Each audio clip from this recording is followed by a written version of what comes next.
இப்போ நம்ம வந்து வெள்ளை பட்டாணி குருமா வந்து எப்படி சிம்பிளாக வைக்கிறதுன்னு பார்க்க போகிறோம். இதுக்கு தேவையான எண்ணெய் ஊற்றிக்கோங்க.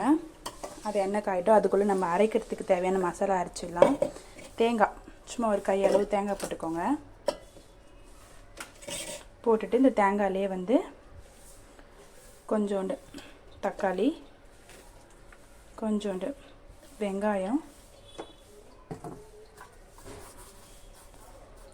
கொஞ்சமாக கசகசா போட்டுக்கோங்க. ஒரு பச்சை மிளகாய் போட்டுக்கோங்க.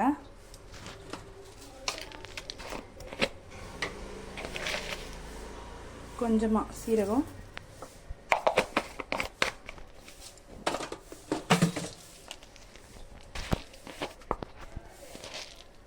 கொஞ்சமாக தனியா போட்டுக்கோங்க. இதில் வந்து கொஞ்சோண்டு மட்டன் மசாலா போட்டுக்கோங்க.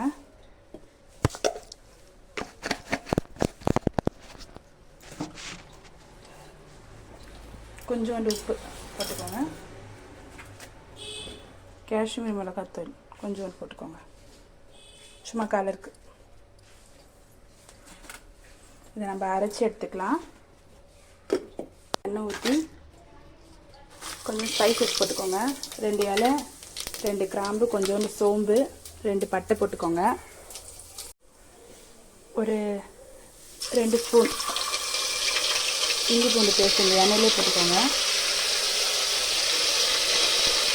போட்டுட்டு ஒரு கையளவு வெங்காயம், அதே மாதிரி ஒரு கையளவு தக்காளி எடுத்து போட்டுக்கோங்க. இது எல்லாமே இப்போ நல்லா வதங்கட்டும். வதங்கின உடனே இதுலேயே வந்து மிளகாத்தூள் 1 ஸ்பூன் போட்டுக்கோங்க. கொஞ்சோண்டு காஷ்மீர் மிளகாத்தூள் ஒரு 1/4 ஸ்பூன் போட்டுக்கோங்க. போட்டுட்டு இது நல்லா வதக்கி விடுங்க.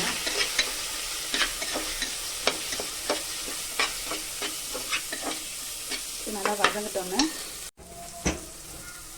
வெள்ளை பட்டாணி ஒரு 5 or 6 hours ஊற வச்சுட்டு ஒரு 3 விசில் போதும் போட்டு வேக வச்சு எடுத்துக்கோங்க. இப்போ நம்ம வேக வச்சு எடுத்துக்கினதை இதில் ஊற்றிடலாம். நல்லா மிக்ஸ் பண்ணி விடுங்க.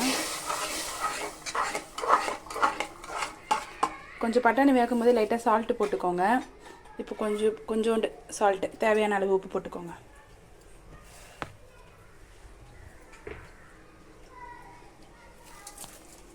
இப்போ நம்ம போட்டு ஸ்பைசஸ் எல்லாத்தையுமே கிரைண்ட் பண்ணி எடுத்தாச்சு. இப்போ நம்ம வந்து இந்த தண்ணிலாம் ஊற்றி பட்டாணி போட்டுருல அதில் ஊற்றிடலாம். ஊற்றிட்டு நல்லா மிக்ஸ் பண்ணிவிடுங்க. மிக்ஸ் பண்ணிவிட்டு ஒரு 3 விசில் போதும். ஏன்னா ஆல்ரெடி பட்டாணி நம்ம வேக வச்சு எடுத்தாச்சு. இப்போ ஒரு 3 விசில் போதும். அதுதாங்க இப்போ குக்கர் ஓப்பன் பண்ணி பார்த்துடலாம். பார்த்தீங்களா எவ்வளோ சூப்பராக இருக்குது வெள்ளை பட்டாணி குருமா. எல்லோரும் செஞ்சு சாப்பிடுங்க. எம்மியாக இருக்கும்.